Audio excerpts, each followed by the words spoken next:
You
Okay, Liz, it's 9:30. We can get started. Good morning. Thank you. My name is Liz Kukla. I'm the Secretary of the Board of Zoning Appeals, and I'm going to read the preamble for you this morning, September 12th, 2022. In compliance with notification requirements of the city's open meeting law in section 101.021 of the codified ordinances of Cleveland, Ohio, 1976, notice of this meeting has been publicly posted. All boards and commissions under the purview of the City Planning Department conducts its meetings according to Robert's Rules of Order. Actions during the meeting will be taken by voice vote. Abstentions from any vote due to a conflict of interest should be stated for the record prior to the taking of any vote. In order to ensure that everyone participating in the meeting have the opportunity to be heard, we ask that you use the raise hand feature before asking a question or making a comment. The raise hand feature can be found in the participants panel on the desktop and mobile version and activated by clicking the hand icon. Please wait for the chair or facilitator to recognize you and be sure to select unmute and announce yourself before you speak. When finished speaking, please lower your hand by clicking on the raise hand icon again and mute your microphone. We will also be utilizing the chat feature to communicate with participants. The chat feature can be activated by clicking the chat button located on the bottom of the WebEx screen. Calling users can unmute by using *6. All meeting activity is being recorded via the WebEx platform. These proceedings are also being live streamed via YouTube for public view. We have provided a link to the meeting for those who wish to speak on a particular case via our website and email. All requests to speak on a particular matter have been considered. We've also received emails from those who have provided written comment on a particular matter. Back to you, Madam Chairman. Thank you. Can you call the roll, please?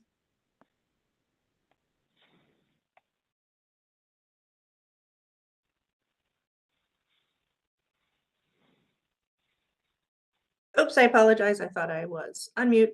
Ms. Brown? Present. Ms. Holzer? Present. Ms. Babe? Present and happy to be back. Welcome back. Ms. Britt? Here. Madam Chair, we have a quorum. Thank you. I will announce that we only have 4 board members, so if it is a tie vote, your case will go nowhere. However, that is the state of BZA at this point, is that we only have 4 members. So just wanted to put that out there. Okay, Liz, we got withdrawals and postponements here. Yes, Madam Chair, before you, we have calendar number 22-151 regarding 3293 West 91st Street. H&R Properties CLE LLC proposed to establish use as a residential facility for 3 occupants. The appellant at this time does not wish to go forward and has withdrawn his case. Okay. Then the second one we have here is possibly postponement. Actually, I think I have an email here that came in this morning stating that it is actually a withdrawal. This is regarding calendar number 21-181. That's 3733 East 65th Street. That's regarding Ran Romano requesting to establish 7 residential units and 3 commercial units in a B1 local retail business district. The applicant has had some issues with the parking agreement that was originally part of the plan when he applied last year. So he has requested more time, but also has asked for 3 to 4 months, and I don't believe that the board is going to hold it. We've had it since December. Right. So I let the appellant know that this morning, and I don't seem to have gotten any objection to that. So we can consider this a withdrawal at this time. All right, thank you. Thank you. Madam Chair, I do see is that Councilwoman Gray? Yeah, I was just about to say that, but luckily she's our first case, so it works out. Good morning, everybody. Good morning. All right, go ahead, Ms. Holzer. All right, so our first case is calendar number 22-148 at 12503 Kinsman Avenue. Davy and King LLC proposes to establish use as a carryout restaurant in a B1 2-family residential district. The owner appeals for relief from the strict application of the Cleveland Codified Ordinances as outlined in the agenda and the public record, of which there are 3. And with that, I will hand it over to Ms. Brown for the oath. Thank you. Good morning. I'm swearing in all who are present for this case. Do you swear or affirm that the testimony you're about to give is the whole truth and nothing but the truth? Please raise your hand, reply, I do. State your name and your address, please.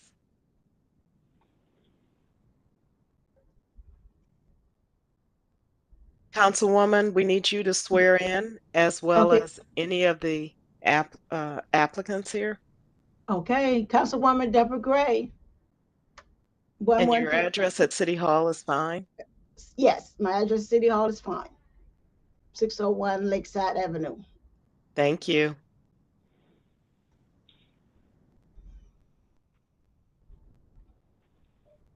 And please, for anybody that's on the phone, please use *6 to unmute yourself.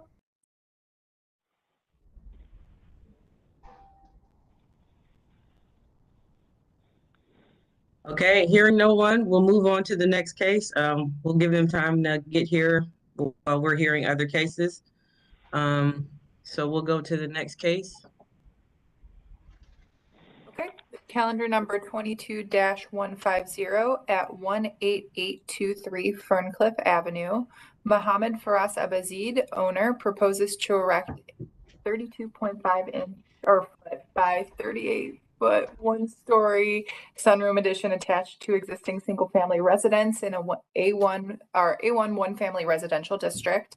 The owner appeals for relief from the strict application of the Cleveland Codified Ordinances, specifically, I'll read it out, the 357.0 B2B, which states the required interior side yard is 10 foot and is proposing 3 feet. And with that, I will hand it over to Ms. Brown for the oath. I'm swearing in all who are present for this case. Do you swear or affirm that the testimony you're about to give is the whole truth and nothing but the truth? Please raise your hand. Reply, I do. State your name and your address, please. That's you. That's me.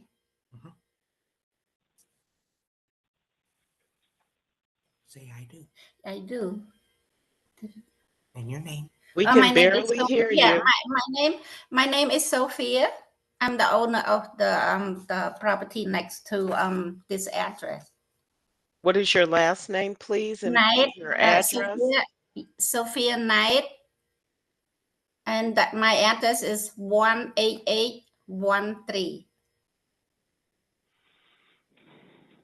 Thank you. And then the letter have 18823. Yeah, next. This Okay. one. Thank you. Thank you. The applicant, are you on the call? Yes, I am. It's coming as Jesse Abaziz as my nickname, or AKA Jesse, right here. I'm Mohammed Abaziz, the owner of 18823 Ferncliff Avenue. Thank you. Anyone else? I would like Mr. Batman, which is my management property. Ma'am, one moment. Yeah. One moment, please. Madam Chair. Thank you. History of the property, please. Excuse me, did you get Verdon Beckman? I think he also has his hand raised. Yeah, Mr. Batman. Oh, no, we did not. Good morning. I do. And I help Miss. I'm sorry, can you just give your name and address first? Oh, my name is Verdon Beckman. Yes, sir. I live in a different area, 3407 West 135.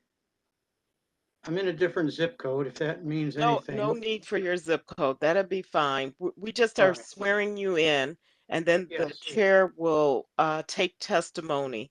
So right now, thank you. All right, thank you. Madam Chair. Thank you. History of the property, please. Thank you, Madam Chair. There's been no change in the zoning since 1929.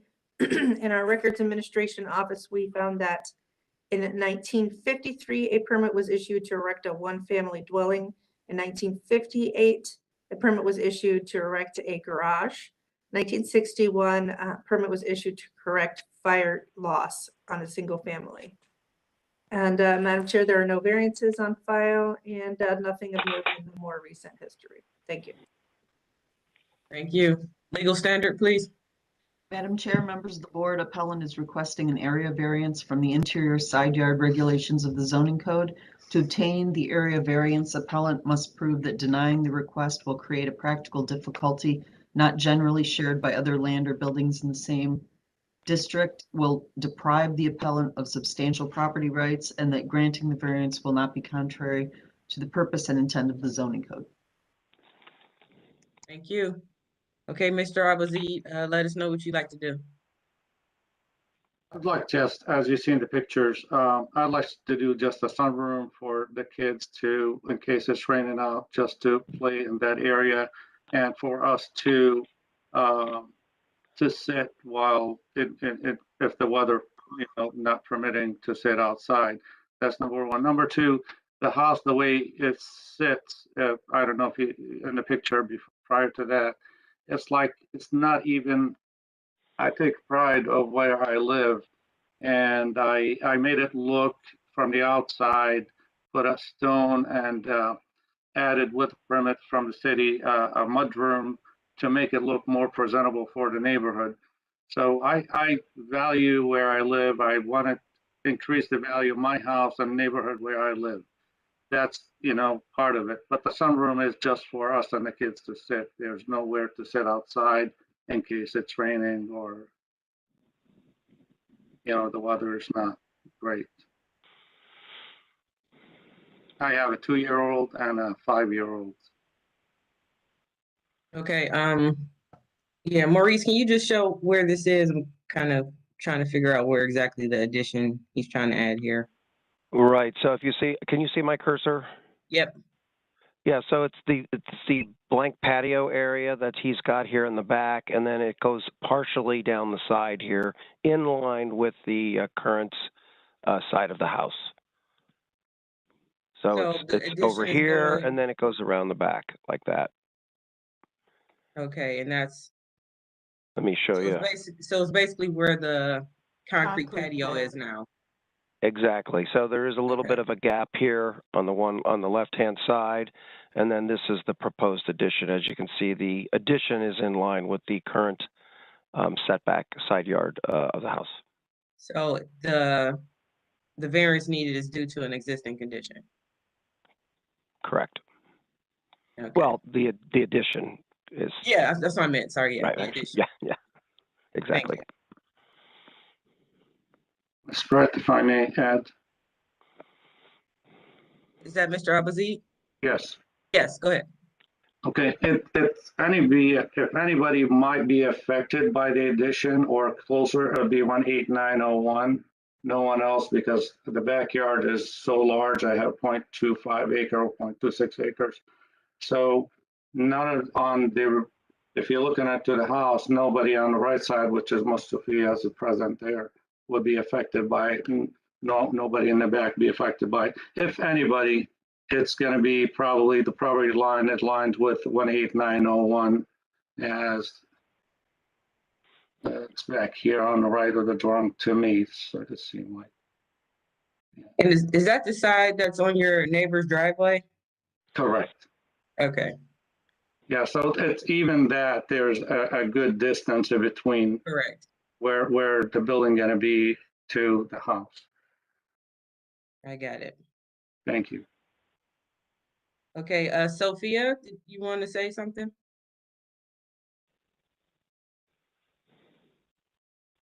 Sophia, do you want to defer to my comments? Yes, yes, I do. Okay. And Mr. Beckman, tell me what exactly what standing you have in this case exactly. When Miss Niet was renting the house, I was helping her with property management. So I saw the house next door and her house, I would say about every 3 or 4 months, not on a continuous basis like someone who lives there. And now her daughter lives there. And the reason I wanted to come to this meeting is because if you go to the overhead view, I believe it's maybe it's one slide back or one slide forward. Okay, if you look at the driveway, which is on the lower left side outlined, there was probably a 6-foot addition going east to that driveway, which is right at the property line. And as a result of all this concrete that's been poured in here, the displaced water goes into Miss Niet's basement. And they've been struggling with that. And then when this case came along, not being a property manager there anymore, I offered to go back and look at this. And I can see that on the overhead view, about half of the fence on the property 18823 or parcel 025121114, about half of the fence is over on Miss Niet's property line. So it gave them the false impression that they had more land to cover with concrete. And as a result of all this concrete, the water, as I said, the water that's displaced during a rain, it goes right over there into her basement. And I'm not sure, it's hard to determine without actually walking on site if there's an area drain on this concrete that's connected to the storm sewer. I believe that would probably resolve some of the basement flooding that she's got going on over there now. And the that was the main thing, is that this concrete is from property line to property line. I don't know if there was a fence permit pulled. I did not see that listed at the county website. And I think that correction for the fence and the storm drain would need to be made before any other concrete is added onto that parcel. Do you have any Okay, thank you. questions? I'll let Mr. Abazid respond to that. Okay, in regards to the fence is on the property line. The concrete is it's where it's supposed to be. And it's about a foot or two away from my actual property line on the side he's talking about. There's a drain there as well. And the fence, when it was put, it was permit and still standing. And the fence he's talking about, actually, it's their fence, not mine. Mine is actually attached to theirs.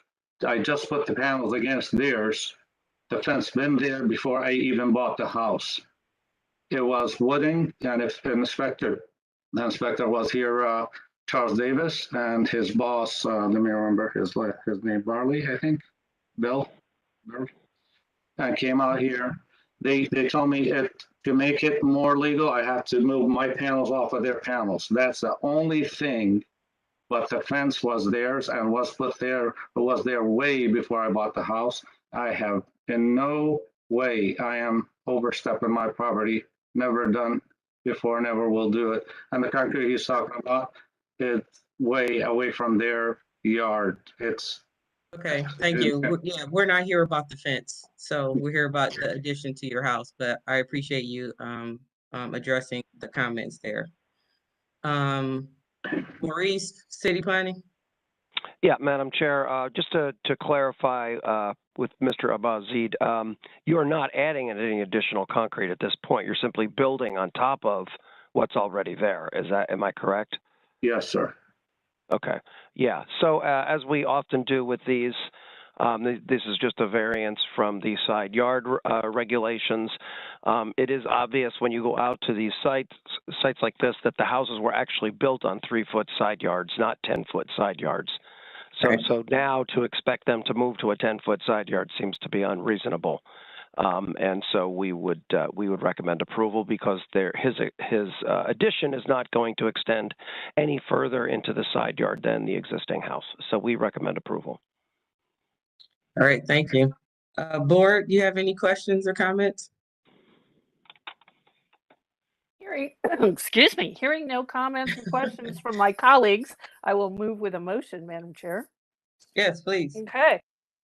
As Mr. Rulins from City Planning stated, this neighborhood was originally built with the 3-foot side yards.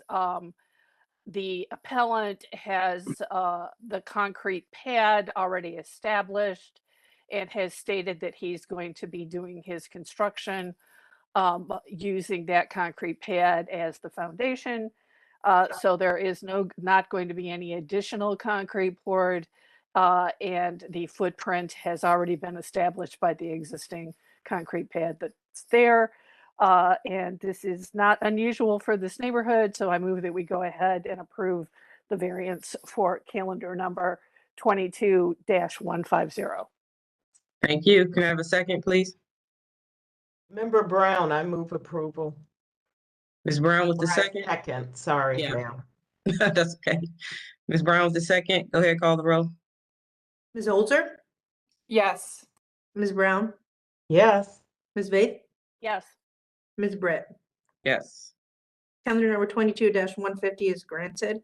It'll be ratified next week and we will send the appellant a letter. Thank you. All right, thank you. Good luck. All right, next case. We want to see if anyone was here for Kinsman yet, Madam Chair. Oh, why not?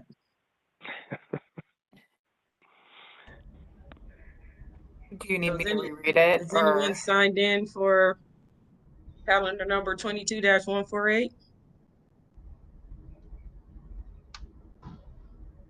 Okay, hearing none. We'll move on to 22-152. All right, calendar number 22-152. I'll slow down until it's up. Oh, could I say something? Are we gonna go back to this or are we just gonna put it on hold? We're gonna put it on hold. This Yeah, is we're gonna, Councilwoman Gray.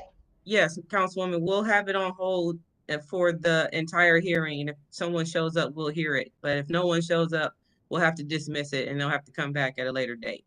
Okay, all right. I'll put Okay. myself on mute. Thank you. No problem. All right, calendar number 22-152. This is at 10800 Edgewater Drive. Peter and Lisa Young, owners, propose to erect a 63-foot by 109-foot, two-story frame single-family residence with a 4-bay attached garage in an AA1 limited one-family residential district. The owners appeal from the I can't talk this morning, I apologize.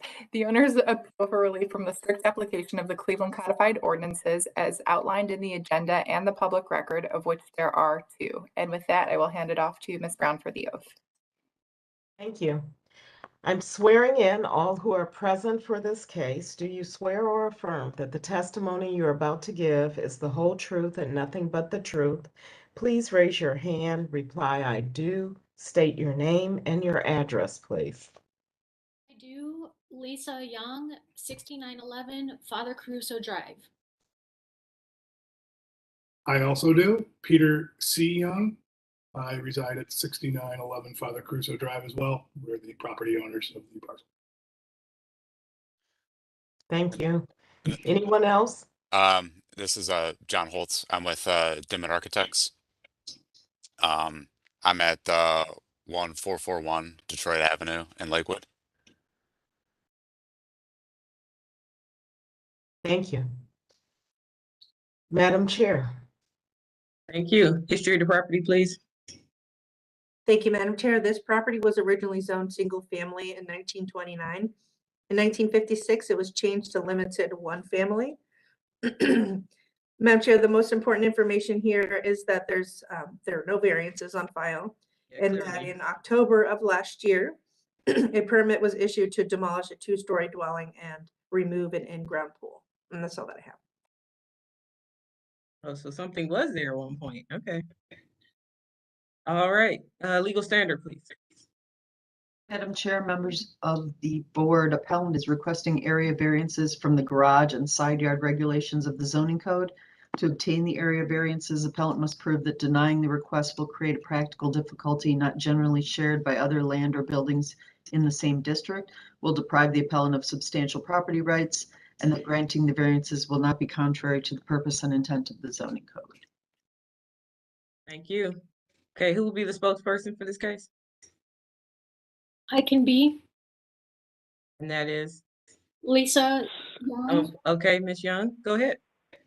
Madam Chair, 1 second. For some reason, I don't have the files up. I'll bring them up in just 1 second. Sorry about that. Okay. But go ahead and you can go ahead and talk. Oh, yes. So all of the neighbors surrounding us have their garages in front, including the one to the immediate east, the one to the immediate west, and to the south, and then several houses both east and west.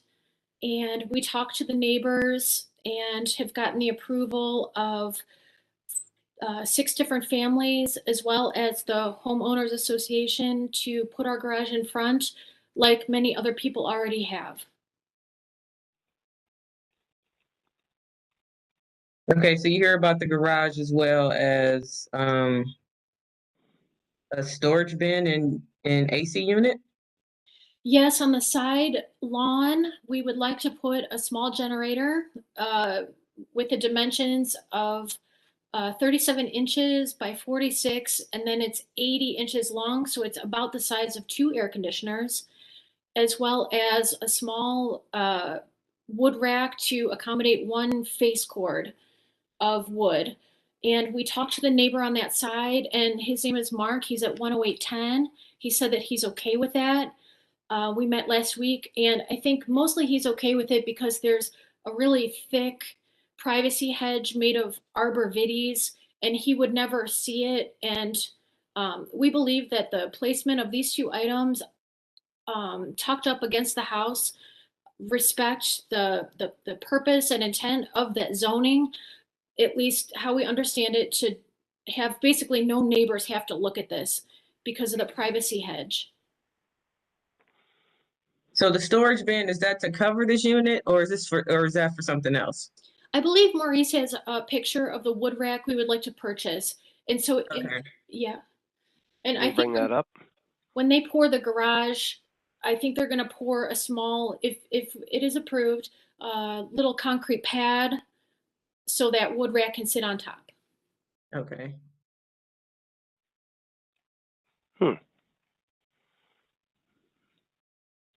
Might be one more slide down. Oh, there it is. Okay. I knew it was in there somewhere. Okay, so this is literally like to store wood on it. Yes. And this got written up? Yes. Yeah, Madam Chair, I'm not even sure they need the number 2, the variance for number 2, because it states that they need, we examined this in our staff meeting, and they need a 20-foot aggregate of side yards in this district. And they have, that's why I was zoomed in on another version or the site plan.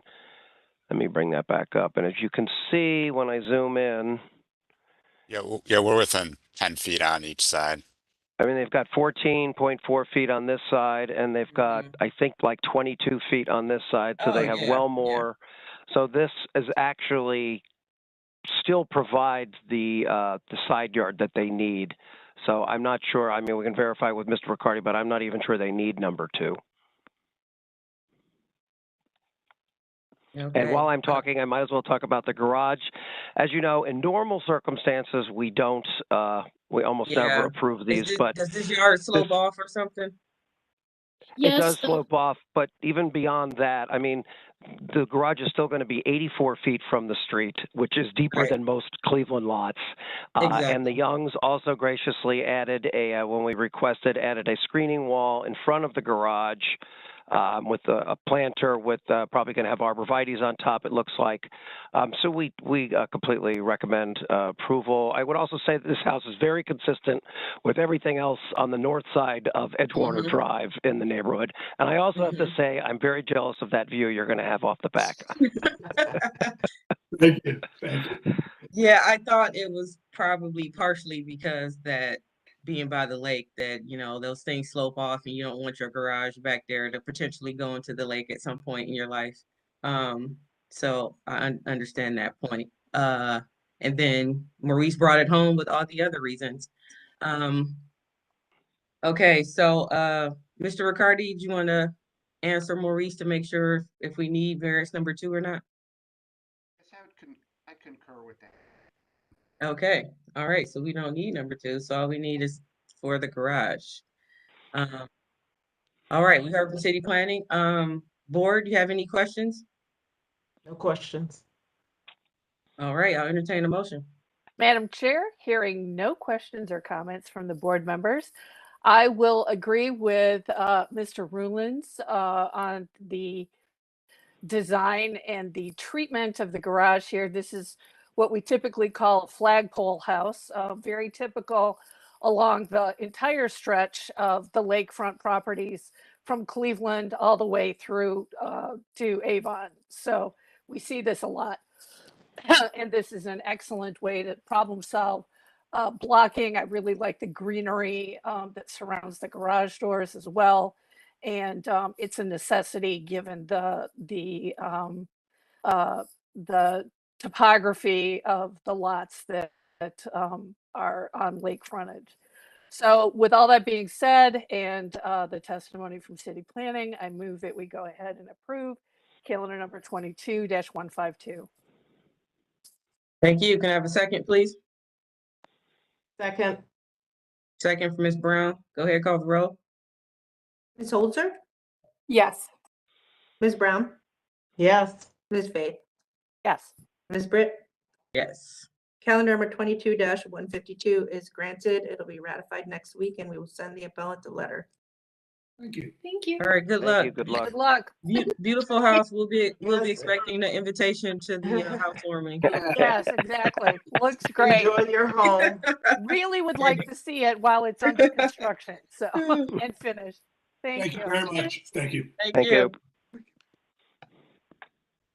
All right, next up, we have calendar number 22-156. This is at 1303 West 65th Street. Il Rione LLC owner proposes to add enclosed dining area, patio, and kitchen addition to existing non-conforming restaurant in a B1 two-family residential district. The owner appeals for relief from the strict application of the Cleveland Codified Ordinances as outlined in the agenda and the public record, of which there are 3. And with that, I will hand it over to Ms. Brown for the oath. Okay, I'm swearing in all who are present for this case. Do you swear or affirm that the testimony you're about to give is the whole truth and nothing but the truth? Please raise your hand. Reply, I do. State your name and your address, please. Brian Halloran, 1303 West 65th Street. I do. Evan Oliver, 7100 Euclid Avenue. I do. Audrey Malloy, 1368 West 64th Street.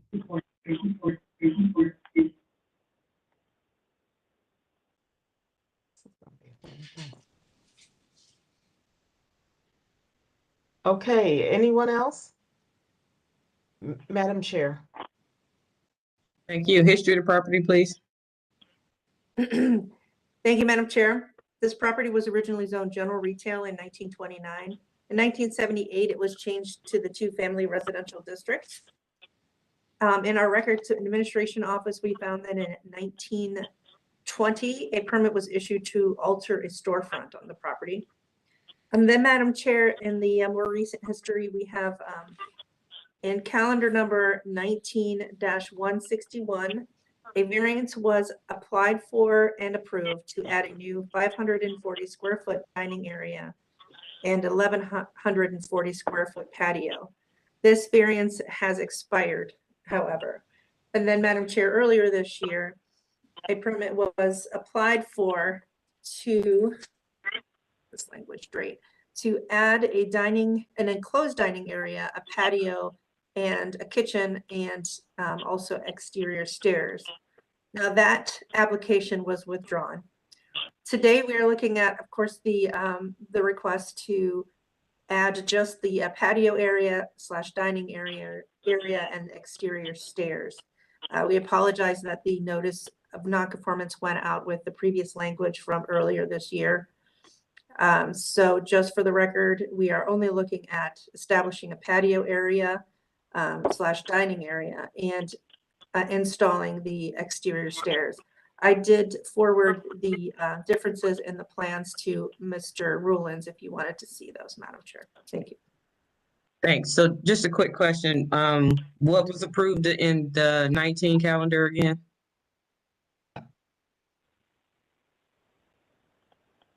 You're muted, Liz. I apologize. To establish a new 540 square foot dining area and 1,140 square foot patio area to a non-conforming restaurant. And that at that time, Madam Chair, as with this case, the use was not permitted in a two-family district and required parking spaces as well. And that variance was granted on August 19th, 2019, but I didn't find any indication that that permit was issued. Therefore, the variance rights expired. Got it. Great. Thank you. Madam Chair, may I ask a question? For clarification? For clarification. Yes. In the notice that we received, it has a kitchen addition listed. And Liz is saying that's not part of what we're reviewing. But when I looked at that picture, it looks like maybe there was one. I'm not sure. So that's the clarification I'm seeking. Shall I wait for an answer after Everything else? I think if just clarification on the write-up, I think we can ask that right now. Right, so Madam Chair, I've just added the some information that Ms. Kukla had sent me. I believe this one is the previous iteration of the project that Ms. Kukla had said was granted, but that variance has expired. Right. And then if we go forward,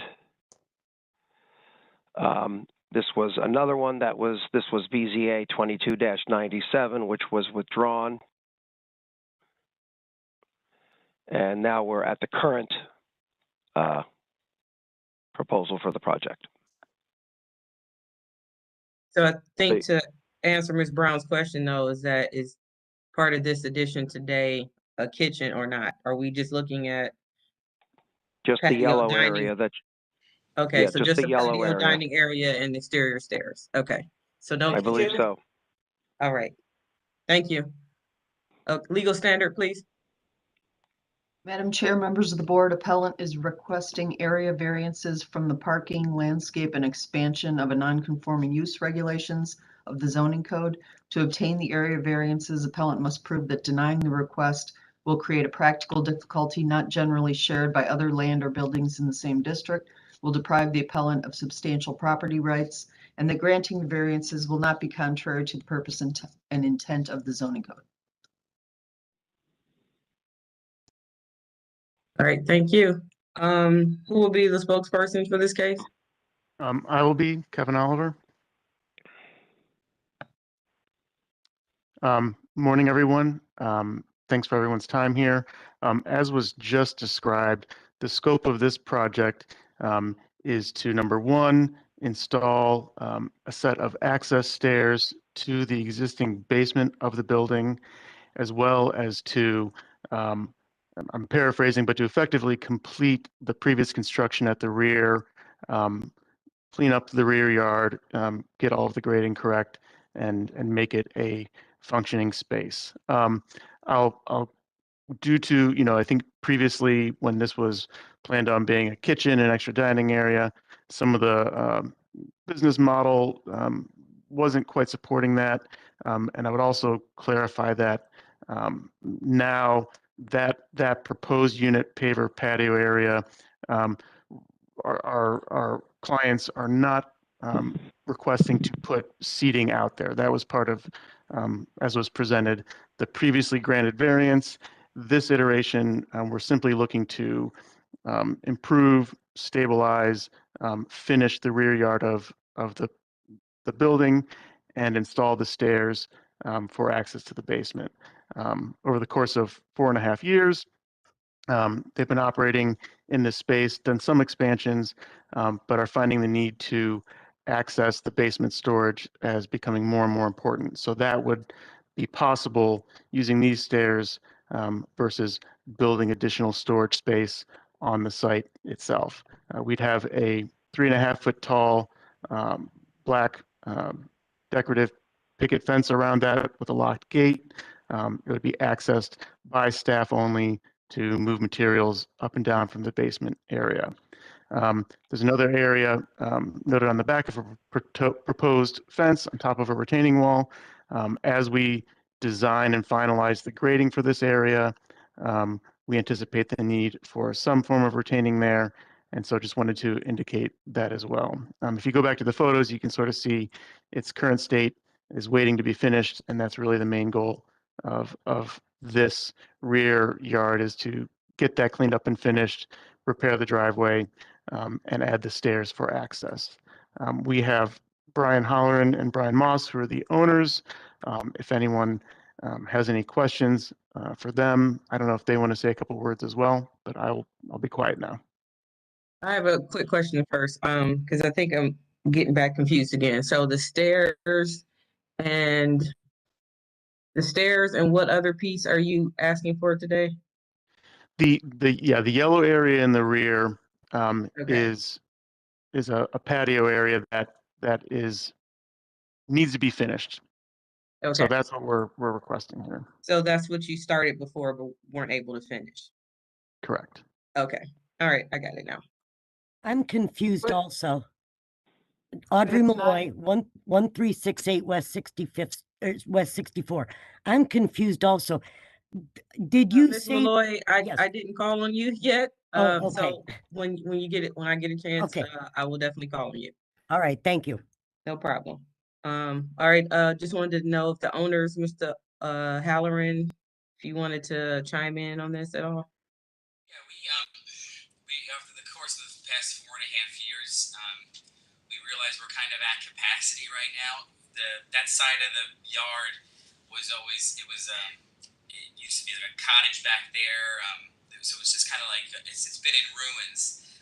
So initially we're like, well, what do we do with this space? And so we said, oh, let's build a kitchen. Let's do this. Let's do all this stuff. And then as we're kind of getting on in our business, with the kitchen as the size it is, we really don't have the capacity to seat people out there and feed them in a timely manner. We're really like stretching the limits of what we have right now. So, but we basically just, after, reviewing it, going over our summer, this past summer, realizing that, it would be crazy to kind of do all this stuff and very expensive. We just want to kind of make it as nice as humanly possible. And just have that pad, off those two red doors there, just something that matches the height of the driveway, so that if people need to get in, wheelchair accessibility, things like that, it's easy. And then just kind of leave the rest, plain, whether it's a garden or grass or something that's just something that's not as gross as what's there right now. We like to keep it as nice as possible. So we really don't have any intention of seating anyone out there, and that's kind of where we're at right now. All right. And Brian, I think a good point to make, you brought it up briefly there, is that the interior dining area that is off those two red doors, the current ADA accessibility is coming in the opposite side of the restaurant, going around the back, kind of navigating through. It'd certainly make it a nicer entrance to have the opportunity off that side as well. Got it. Okay, Ms. Malloy, do you have any questions? Yes, I do. Okay. Like you, I got a little confused. So you're not going to have service on the patio. Is that correct? That is correct. Okay.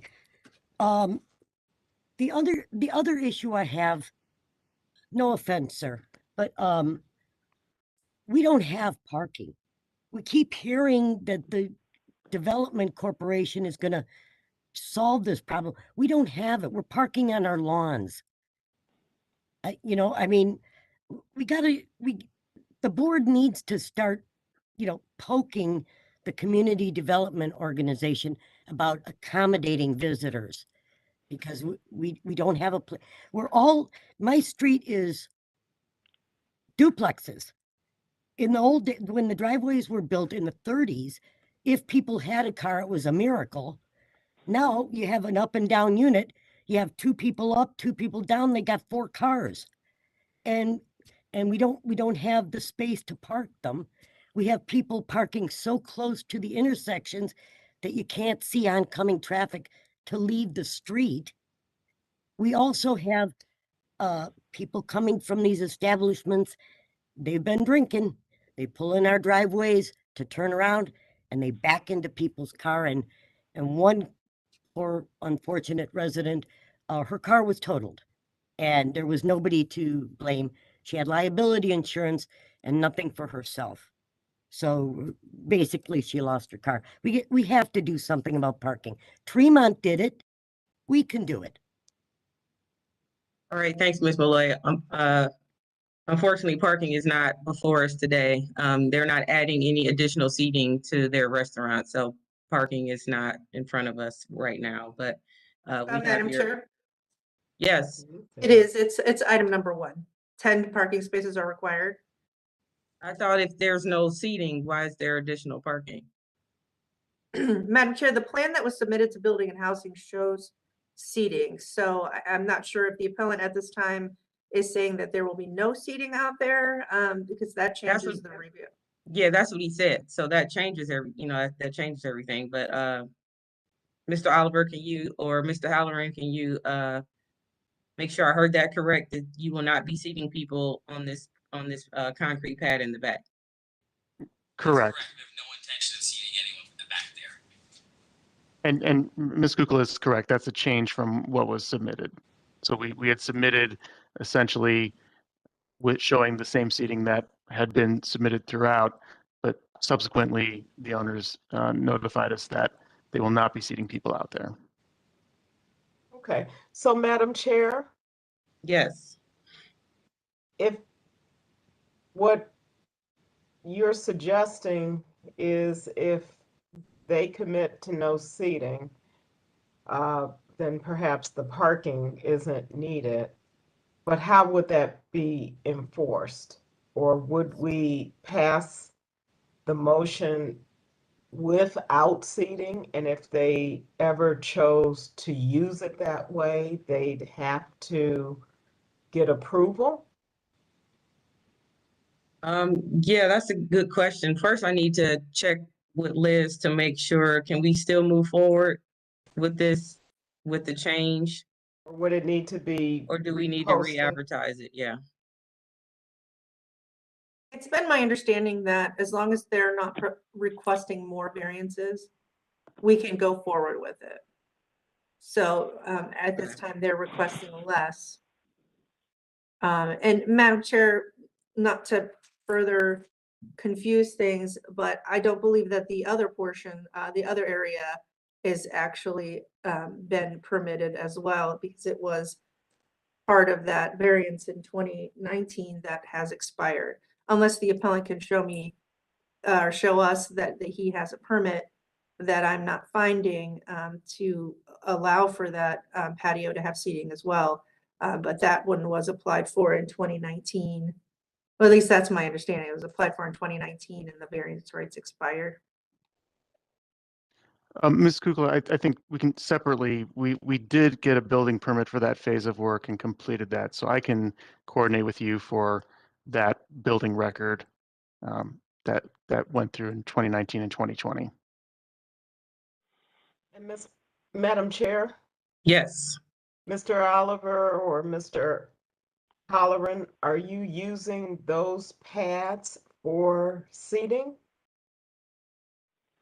No, I can answer for them on that one. They are not using it for seating. Then, thank you.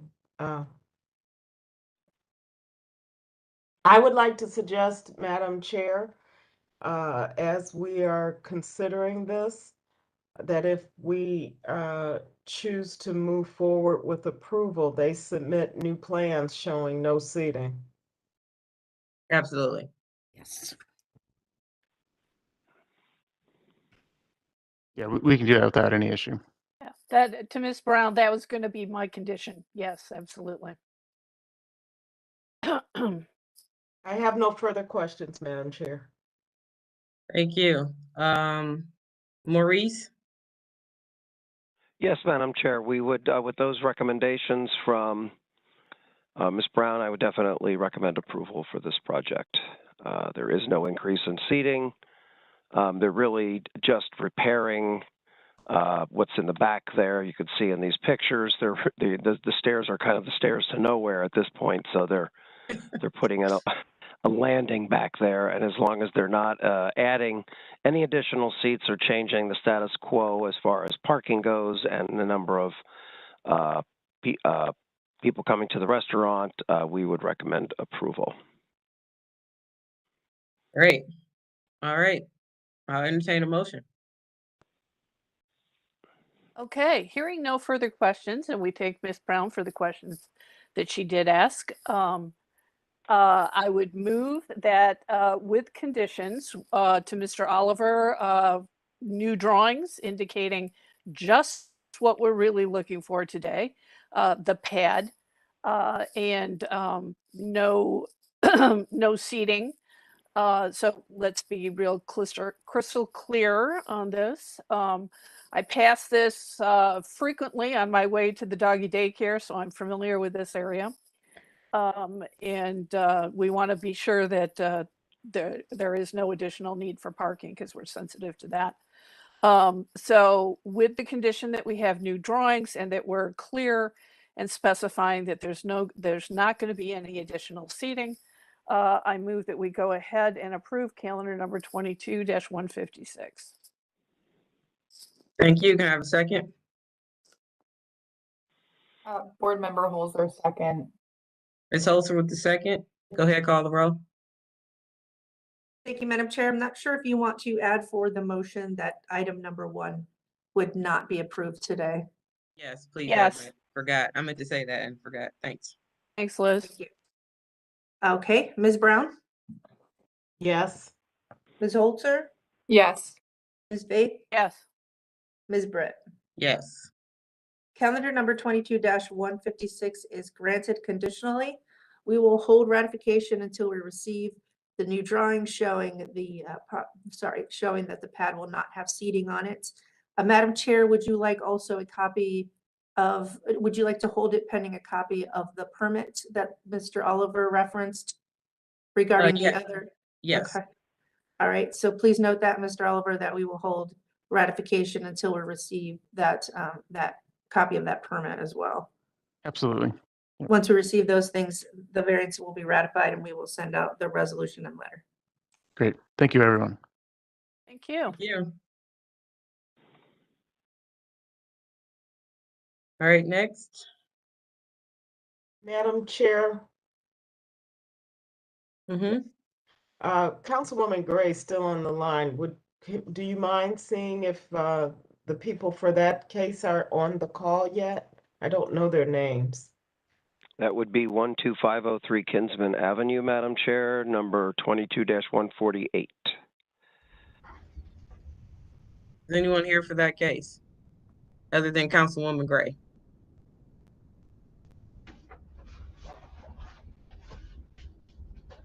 Good try. Okay. That would be, Madam Chair, that's Davi and King LLC, the owner. If the appellant is, or sorry, if there's somebody here on the phone representing Davi and King LLC, please press *6 now.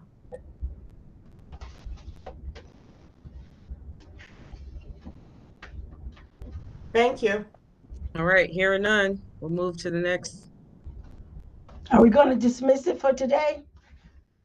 I do at the end. I give them the whole hearing to come, Okay. to come in. But Okay. but feel free to not hang out with us if you have something else to do. So. Well, I want to put it on hold. I'm not going to agree to let it go through. I want to put it on hold and meet the owner to do a walkthrough. Okay. All right. Thank you. So you want to hold on? I'll wait till the end.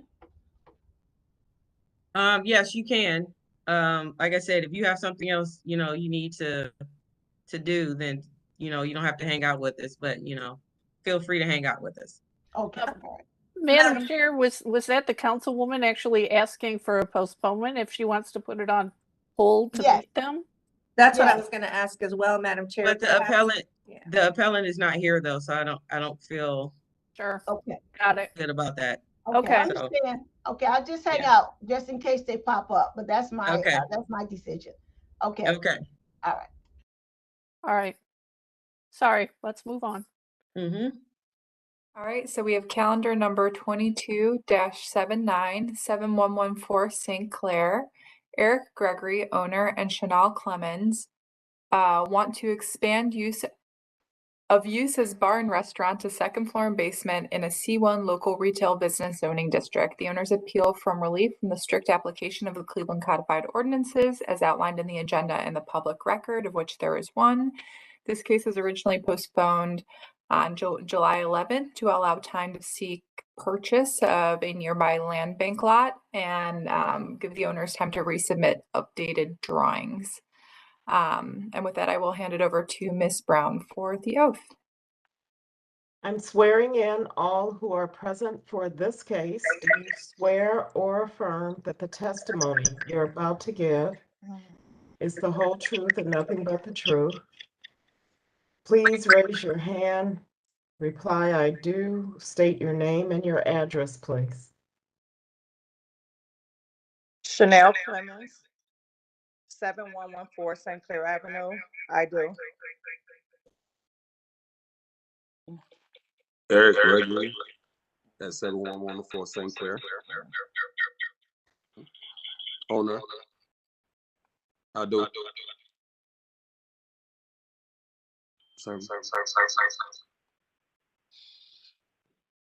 Do you have two devices? The feedback is Yeah, it's crazy. pretty bad. Hello? Are you Are able to? you on two devices? We're getting feedback. Oh, hold on. It stopped now. Okay, It might be Oh, because they nope. were in close proximity. I don't know. okay. Are you able to hear us? Yes, thank you. Okay, thank you. Anyone else for this case? Madam Chair. Thank you. History of the property, please. Madam Chair, we had testimony at the last hearing. Oh, we got this far? I can't remember. All right. I believe so, yes. Okay. Legal standard. Madam Chair, members of the board, appellant is requesting an area variance from the parking regulations of the zoning code. To obtain the area variance, appellant must prove that denying the request will create a practical difficulty not generally shared by other land or buildings in the same district, will deprive the appellant of substantial property rights, and that granting the variance will not be contrary to the purpose and intent of the zoning code. All right. Thank you. Madam Chair, I apologize. My name is Attorney Jimmy Mack. I lost the face page, so I couldn't, and I just got you back. I can swear in at this time. I apologize. Are you for this case? Yes, ma'am. Okay. Go ahead, Ms. Brown. Do you swear or affirm that the testimony you're about to give is the whole truth and nothing but the truth? Please raise your hand. Reply, I do. State your name and your address, please. My name is Attorney Jim Mack. My address is Post Office Box 391056, Solon, Ohio. So for some reason, my camera won't open, Your Honor. It's fine. No judges here, but Okay. So you're fine. We can hear you, so you're fine. okay, so Your Honor, I just got an email today at 9:30 from Kevin Roberts, who is the attorney for the council person, Harrison. They asked me if I would ask you to get a short continuous. Councilman Harrison wants to be able to take another look at this because originally he had objected to it. So they asked me to ask for a short continuous. Ms. Clemens, Yes. have you heard from the councilman about this? No, I haven't. He's been in contact with our attorney. Okay. So does your attorney hear about this postponement? I am the attorney. Okay, so Mr. Mack, you're the attorney for Ms. Clemens. Yes, I'm an attorney for Ms. Clemens. Okay. So okay, so you all okay with asking for the postponement? Yes. But Okay. Madam Chairperson, because this was continued from July 11th, Councilman Harrison has had time to take a look at this. So I would ask for a short continuance on this. Yeah, we can grant a postponement. Liz, what's the next date we can put on there, put them on? So Madam Chair, we have scheduled all of the calendar dates up to October 10th. So that would be the soonest for us. Okay, put them on that. Okay, thank you. All right, well, we'll see you on October 10th. Thank you. Thank you. All right, moving on. Was there some, okay, I'm just gonna keep going. Calendar number 22-129. This is at 515 East 124th Street. Sharice Frazier proposes to change the use from a 2-family dwelling to a 3-family dwelling in an A1 1-family residential district. The owner appeals from the relief from the strict application of the Cleveland Codified Ordinances as outlined in the agenda and the public record, of which there are 2. This case was postponed on August 8th to allow time for the appellant to meet with the council person. And with that, I will hand it over to Ms. Brown for the oath. I'm swearing in all who are present for this case. Do you swear or affirm that the testimony you're about to give is the whole truth and nothing but the truth? Please raise your hand, reply, I do. State your name and your address, please. I do. Sharice Frazier Melton. My address is 1894 Sunset Drive, Richmond Heights, Ohio. I do. My name is Peggy Kiersey from Greater Collinwood Development. I am at 15614 St. Clair. Thank you. And this is Attorney Jasmine Greer on behalf of the homeowner. And my address is 3030 Euclid Avenue, Suite 409, Cleveland, Ohio, 44115. Thank you. Madam Chair. Thank you. I believe we got the history last time, Liz. Yes, that's correct. Okay, legal standard, please. Madam Chair, members of the board, appellant is requesting a use variance and an area variance from the minimum lot area regulations of the zoning code. To obtain the use variance, appellant must prove that denying the request will result in an unnecessary hardship particular to the property such that there will be no economically feasible use of the property without the variance, will deprive the appellant of substantial property rights, and that granting the variance will not be contrary to the purpose and intent of the zoning code. To obtain the area variance, appellant must prove that denying the request will create a practical difficulty not generally shared by other land or buildings in the same district, will deprive the appellant of substantial property rights, and that granting the variance will not be contrary to the purpose and intent of the zoning code. Thank you. Okay, Ms. Greer, are you going to be the spokesperson? Thank you, Madam Chair. We were here on our last meeting with the board, and at that time, we had not had an opportunity to speak with the councilman. Since our last meeting, we have had email conversations with the councilman. He hasn't been able to get us to meet him in person or come over to the property. But during those email conversations, we did send him the photos showing the ingress and egress that is exclusive for the third floor tenant. And so we're hopeful today that Peggy, I'm assuming speaking on behalf of the CDC and the councilman, will not object to this variance. This property is already being used on the third floor for a residential tenant.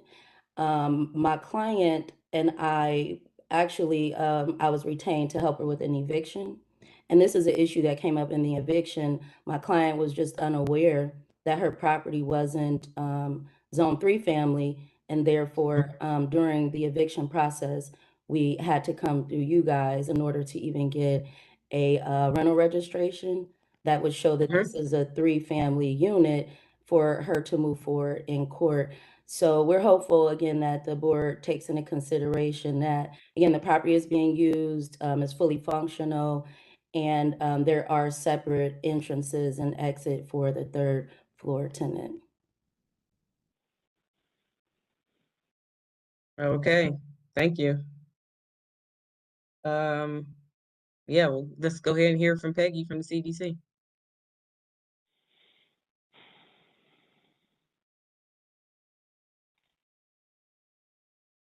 You're muted. Peggy, you're muted. Sorry.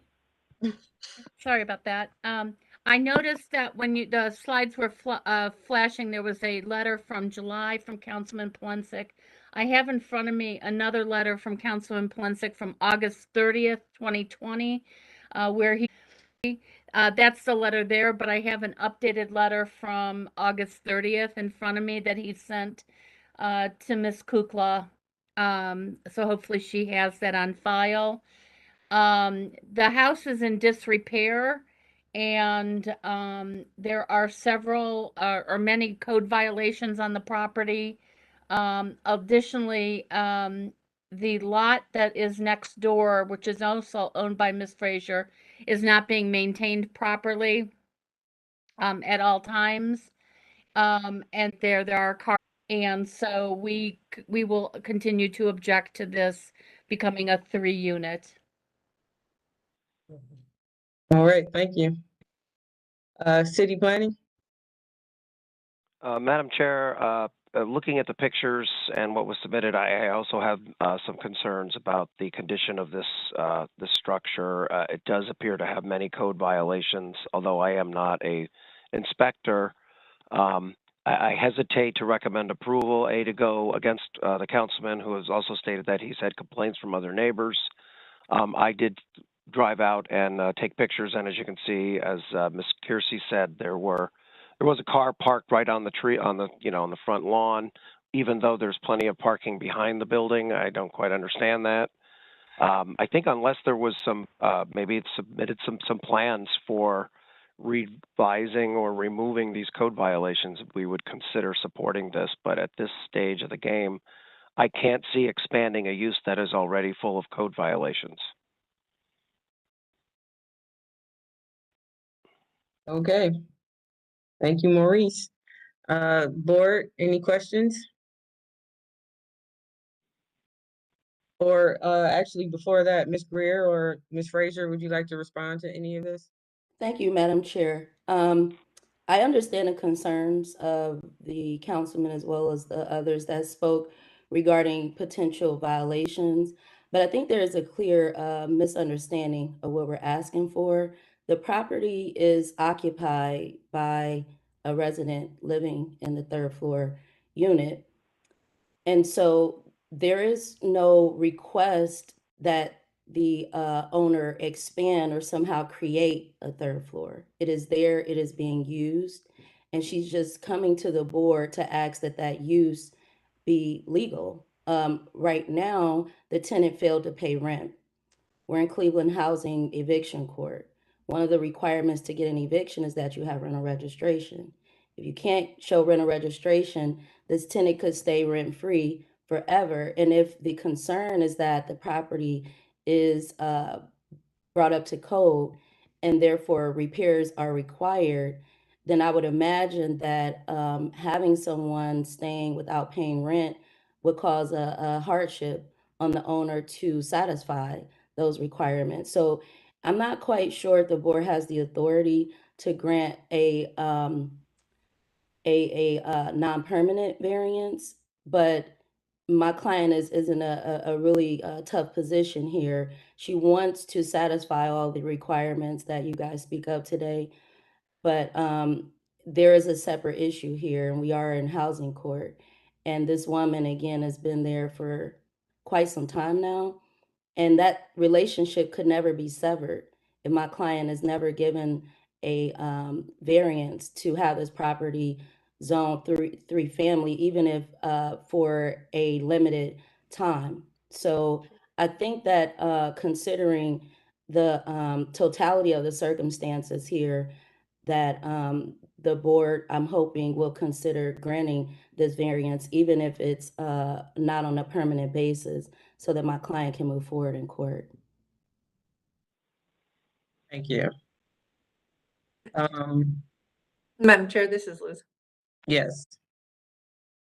Just a reminder about the history, we did not find any permit authorizing that 3rd floor unit. So it was originally established illegally unless the appellant has a document stating otherwise.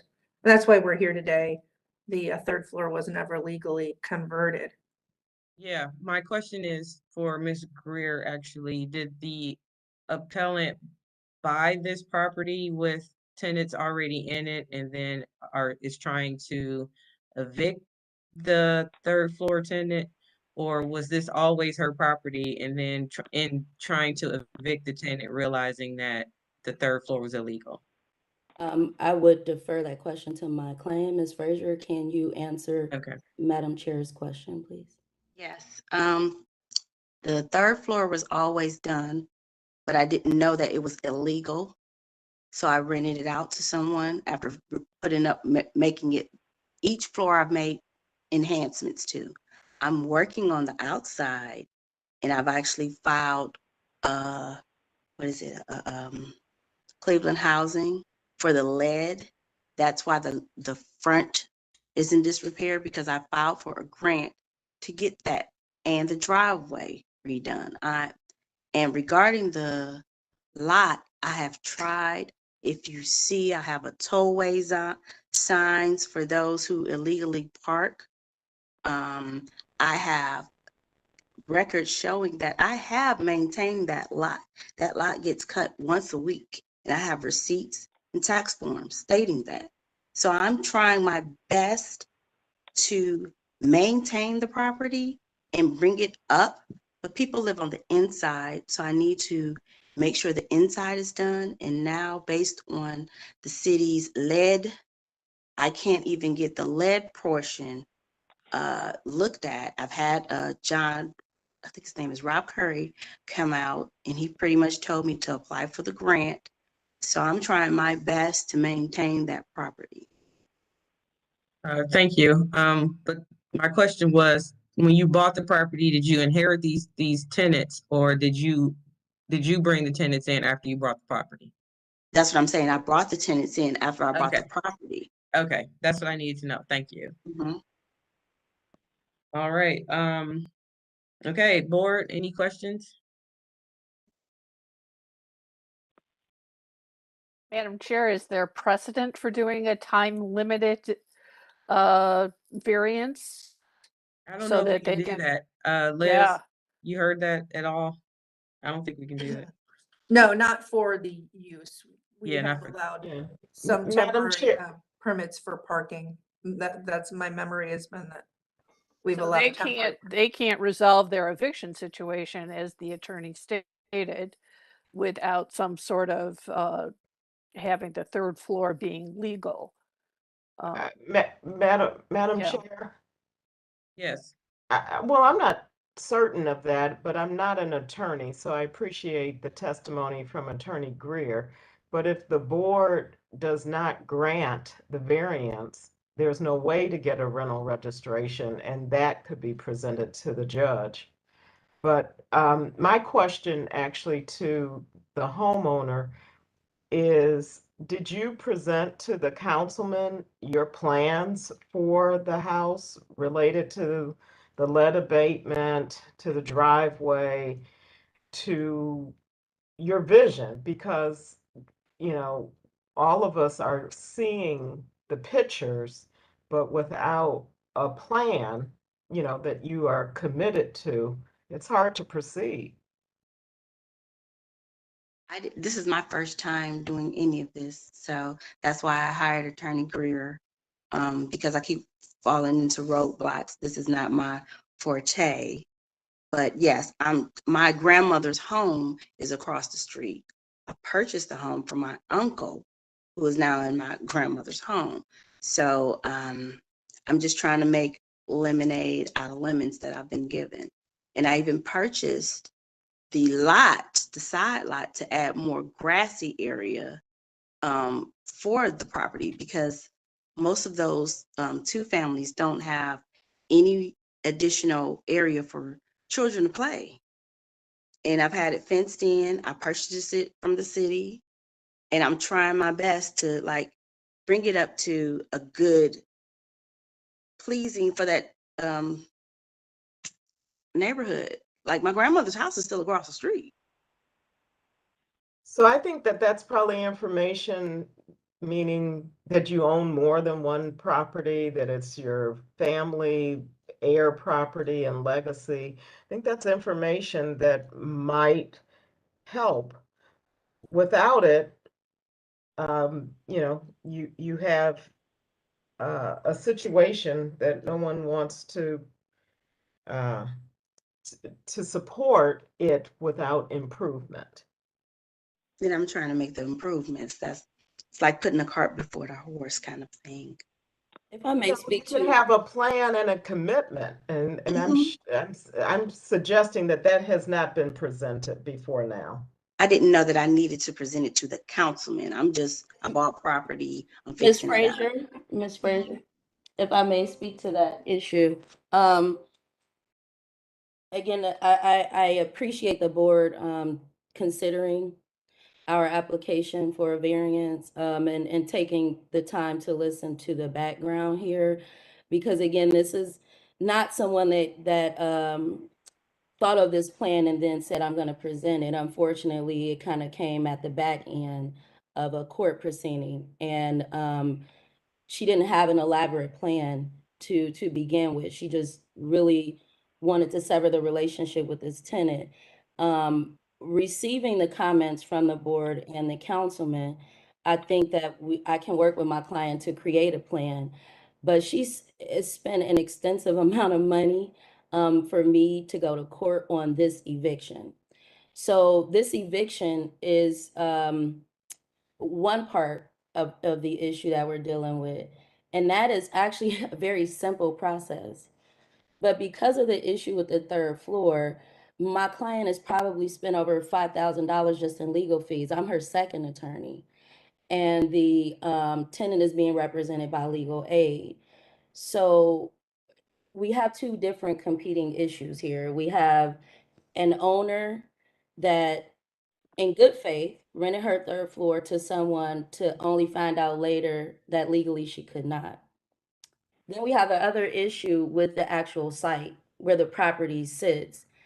And I understand the concerns. And if the concern is, ma'am, fix your property, fix the lot, then again, she is unable to do that if she's spending this money in court, having a tenant stay for free, and then in the end, never can get a rental registration to remove that tenant, fix the property, apply for a variance, and then that would be a different plan. Here today, we're really needing to move forward with our eviction. And I understand that one of the board members may not be familiar with the Cleveland housing, but that is one of the requirements for an eviction. And with our new judge, even if the parties were to enter into an agreement, when the judge gets the file, if she doesn't see the proper rental registration, then she's not going to grant the eviction. So if the board is saying that they are not going to grant the variance because Ms. Frazier has not presented a comprehensive plan to bring the property up to code. Again, no violations have been cited on the property. So we're not really aware of what the violations may be. Aesthetically, there may be some things she can improve, but no violations have ever been issued on this property. So there's no reason for Ms. Frazier to believe that she needed to correct any violations. But she's willing to do that. Again, she's spending an enormous amount of money on an eviction as well. She's done everything else that she's supposed to do to get to this point. And if there's more needed from her, we can work on a plan. But we are hopeful again that the board is looking again at a balancing test. The city, they do have some concerns regarding the condition of the property, but this property is habitable. So the concerns are more, I believe, aesthetic. The councilman, I understand his concerns. And if citizens had issue with our request for variance, not only did they get notice, but also there was a big sign sitting in front of this house for several weeks. There is no other residents here today. So I'd imagine that if they had concerns, that they chose not to voice them to this board. And I ask that the board consider that no citizens have an issue. They're not here today.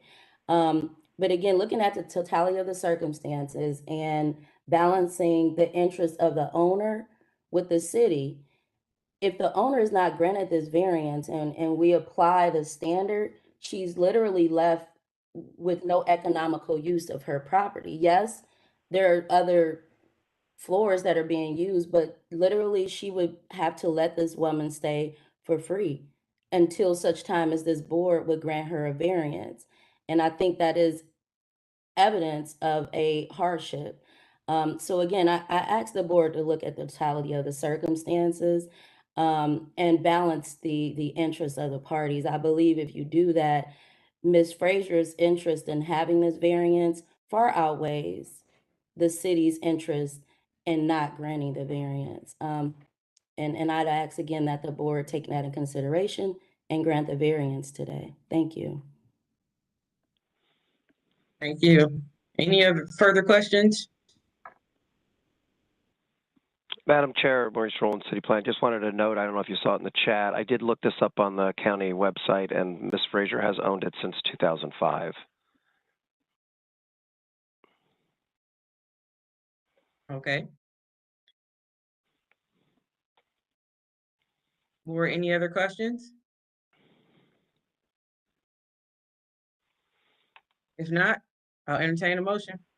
Well, Madam Chair, if I might, I'm not inclined to support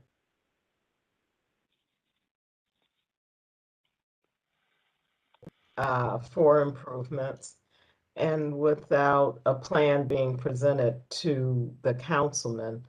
So my question is to the homeowner and to the Attorney Greer, is whether you would like to have additional time to put a plan in place, or whether you would like a vote today. I appreciate the question. I don't want to have you think I'm not going to answer it, but I would ask if we can have a third option, which would be to grant the variance conditional with approval of the plans that were presented. The councilman and I have emailed twice, but I have not been able to get on his schedule to have a face-to-face meeting or a very detailed or lengthy conversation. And I am afraid that if given another month or two, however long the board would give us, that there could potentially be another situation where we can't get on the councilman's calendar, and maybe those plans have not been able to have an extensive conversation and approval and get the councilman's backing. Moreover, hypothetically speaking, the councilman could still not approve this variance, still making the argument that there are citizens in the community that don't support it.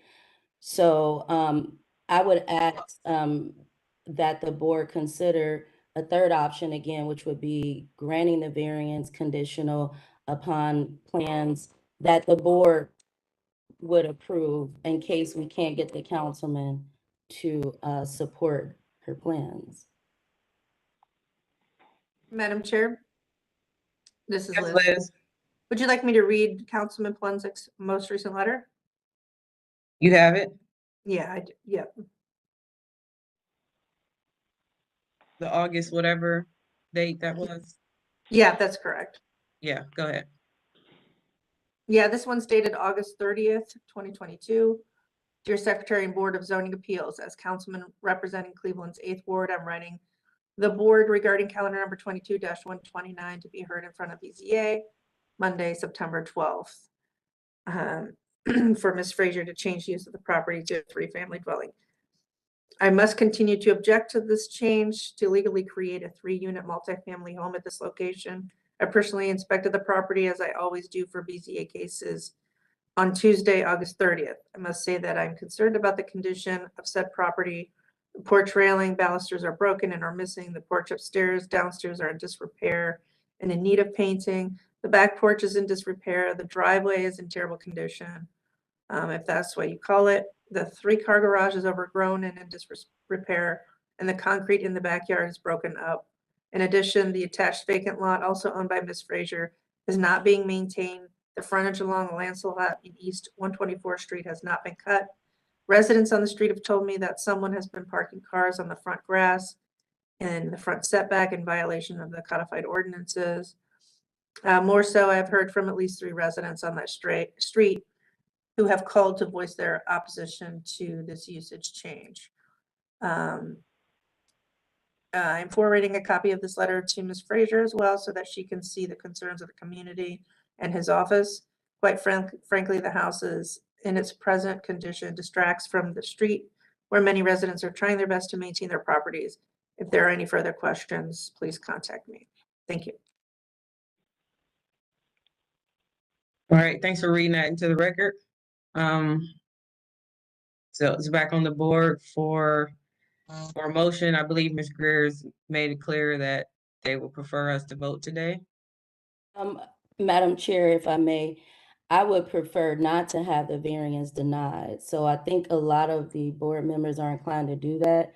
So the only options I think that are best for my client is either to postpone or to, if the board is inclined, grant the variance with a condition. But I'm sure my client would not want us to have to start the process over. And so we would not want to agree to the option where the Well, yeah, if it was denied. declined today, that would be it. She wouldn't be able to come back unless there was a new owner. So So I'm sorry, I don't want to interrupt because just tell me if it's my turn to speak. no, go ahead. Okay. Don't have a problem with meeting with the councilman or a representative for the councilman, but it's been hard when nobody really wants to call me back, or I don't have a problem with presenting the plan. I'm having problems maintaining the house, and I want to keep the house as generational wealth for my children. My grandmother's house is still across the street, so I take pride in the neighborhood. That grass gets cut and maintained in the lot, the whole thing. I do it myself, so I would like to meet with the councilman. Yes. Madam Chair, Peggy Kersey from the Collinwood Development Corporation is on the line. Are you willing to meet with the owner and her attorney and hopefully Councilman Polensek to hear the full plan? I mean, I get. Yeah. Go ahead, ma'am. No, I agree. I'm sorry. I'm talking about Ms. Kersey. Yes, ma'am. I'm willing to meet with the appellant and her attorney and to try to work to get Councilman Polensek there as well. You know, to hear their plan. Okay, well, we as the board will postpone this case because the other postponement came from the appellant. So in the effort of trying to work with the appellant to get these things resolved, we will postpone this case as a board. Liz, we need a new date. Thank you, Madam Chair. And just, for the record, really try hard to make your business to try to, meet with the councilman this time and have everything set up that we need for the next case. So the next case we will present and have a vote regarding whatever's in front of us. We will take a vote on that time. So just to let you know that. Thank you, Madam Chair.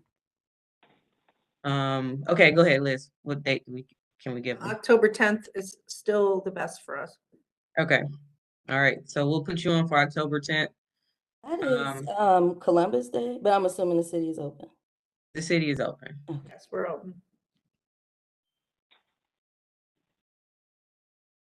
Will we be able to meet with the councilman prior to that? We'll do our best. I'm gonna You try gotta to work you it gotta out. really try to, yeah.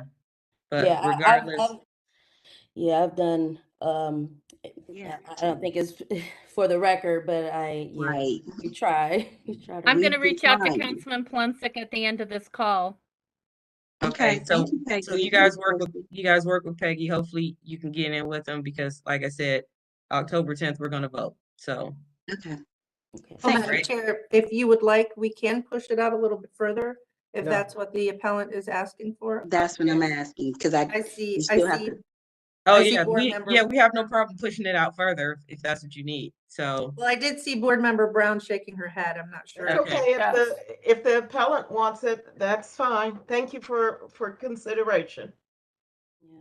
We are set for trial in this case, Ms. Frazier, in the month of October. So if the variance isn't granted, that's not going to go well in court. But we can always seek a continuance. Exactly. Thank you. So last point, Madam Chair, thank you very much for allowing me to comment.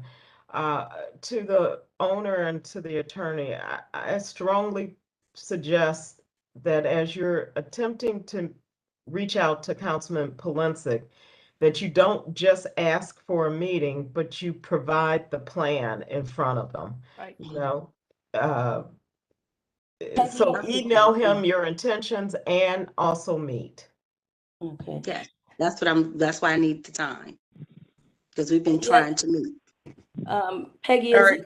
it Okay. possible I can get your email address? I don't know if you can send it in the chat, but wanted to reach out to you as well. I don't think I have Sure. it. I put Thank you. my email in the chat right now. Thank you. That's a good idea. And while she's doing that, let's get a later date, Liz. Okay, the next week is the 17th and the following week is the 24th. So do you have a preference, Ms. Greer, between those two?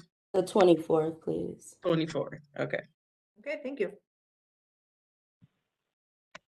All right, and there's Peggy's email in the chat.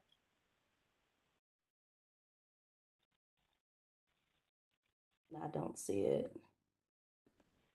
I see it. Go back in. Yeah, I don't see it. I'm seeing it. So am I. Wow. Okay.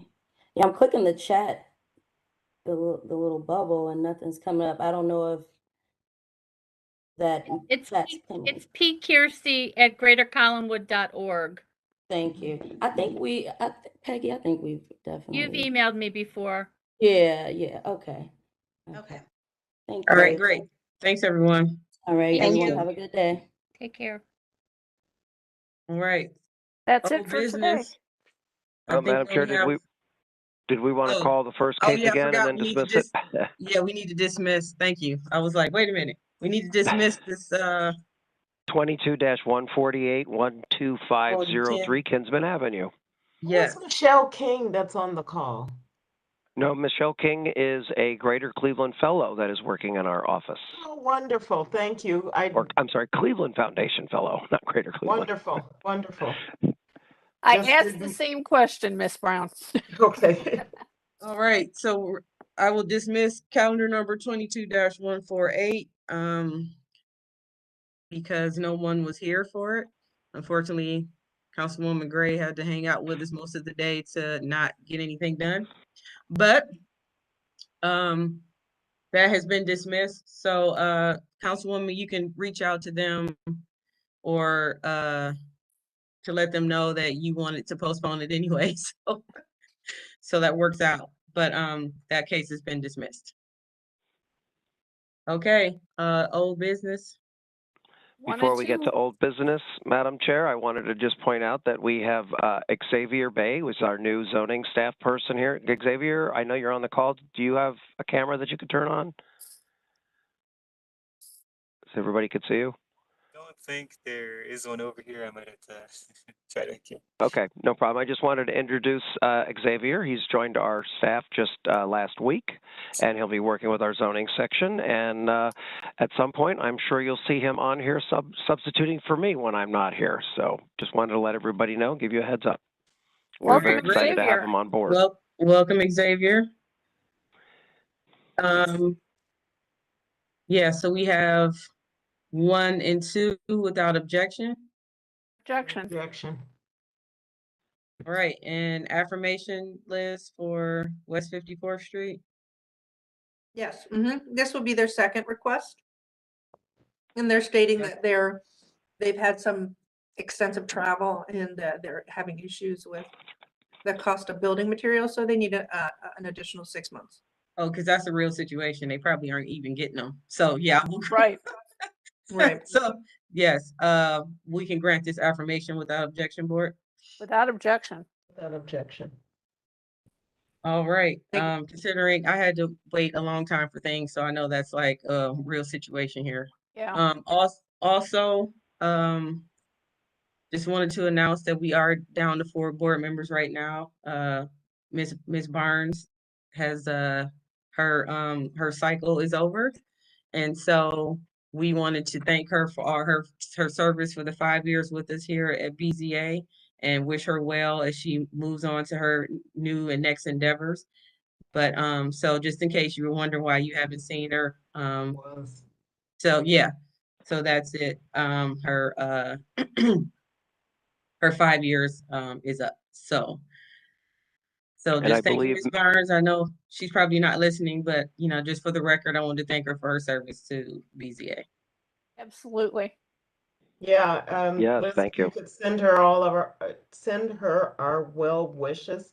And tell Yes, her we we still have her enjoyed email address. Yes, so send her serving with well her. wishes. Yep. All right. Well, that's it for today. Thanks, everyone. All right, Thank hello, you. Councilwoman Gray, did we postpone? Oh yeah, you didn't hear all that, Ms. Gray? Yes. I dismissed the case for that Kinsman Avenue, so it's been officially dismissed. So they'll have to Okay, come back to us and you'll get notified. all right, Ms. thank you Gray, so much. Okay. All right. Councilwoman Have a Gray, good do you have their contact information? No, I just got the official notice in the mail. I don't know even who they are. I never met them. So what maybe we can, Liz, can we send the Councilwoman the contact information for that case? That maybe that way she can, talk to them before we even get to the next time. Yep. Yes, I could do that. Okay, thank you, appreciate it. All right. Thank you. All right. Thank you. Good day. Have a good week, everyone.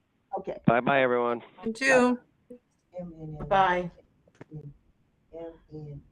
Hi, everybody. Goodbye. Thank you. Bye. Oh, Miss Brown, thank you for getting Miss Kersey into the mix on that last case. You were reading my mind on that, so she has a world of knowledge and will be helpful to them, I think. So, I hope so. Thank yeah, you. I hope so too. All All right. right. Yeah. Bye. Thanks, everyone. Very glad All to be right. Bye-bye, back. everyone. August was not great, so I'm happy All to right. be back.